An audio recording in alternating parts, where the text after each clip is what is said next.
If Macron represented a friendly, if assertive, voice on matters of deep European concern, Merkel arrived at the White House prepared to act as the stern enforcer on issues such as trade and the Iran nuclear deal, even if expectations of swaying Trump remain low. Speaking to reporters at the start of the talks, Trump insisted the pair's relationship is chummier than it may appear. "We actually have had a great relationship right from the beginning, but some people didn't understand that," he said in the Oval Office. "But we understand it, and that's what's important." Indeed, the leaders appeared delighted to see each other when Merkel's limousine arrived at the West Wing. Trump kissed her twice on the cheek, and later opened his remarks by congratulating her on her narrow election victory earlier this year. Later, they shook hands twice in the Oval Office, avoiding a repeat of Merkel's last visit a year ago when Trump avoided shaking her hand. "We wish to deepen our relationship further, and I very much am looking forward to the very good talks I trust we will have today," Merkel said. The warmth aside, the differences between Merkel's visit and the elaborate display of friendship offered to Macron this week were already apparent.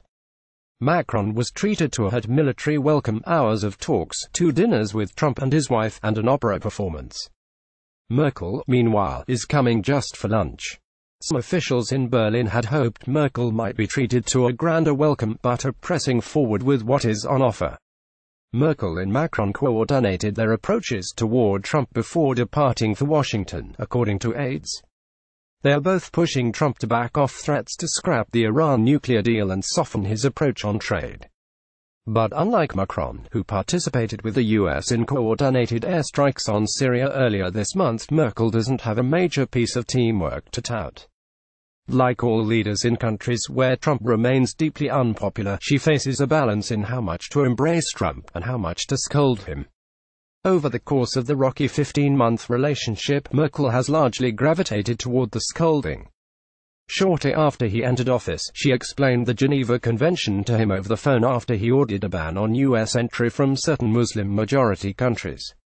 And during summit talks in the spring, she forcefully pressed him to remain in the Paris Climate Accord. Trump has chafed at the treatment, and relations between Washington and Berlin have suffered.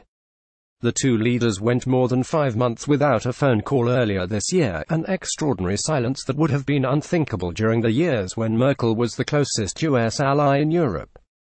People familiar with Trump's thinking say Merkel's well-established relationship with former President Barack Obama colored Trump's view of her. He was more eager to develop ties to Macron since he represented a blank slate without a pre-existing relationship with Trump's predecessor. The last time Merkel visited the White House, in March 2017, there were moments of distinct awkwardness. Trump appeared to refuse to shake her hand in the Oval Office, though later officials said they'd shaken hands earlier. And she stood grimly silent when Trump joked they'd both been spied on by Obama, an episode Trump griped about later to aides. Since then, Merkel's position as the de facto leader of Europe has been weakened. She faced an unexpectedly tough re-election battle, with challenges from the right spurred by her decision to allow large flows of refugees into Germany. Macron has largely stepped into the vacuum, but not without coordinating his steps first with Merkel. The two have developed a joint approach to Trump in the areas where their interests align, including the Iran nuclear deal and trade. Macron left Washington speculating Trump would withdraw from the Iran Accord, despite his entreaties, but acknowledged that no firm decision was relayed over the course of his state visit. Merkel is expected to focus more on trade, which remains the thorniest issue between her and Trump. The president has railed against Germany's massive trade surplus and has honed in particularly on the number of German autos on American roads.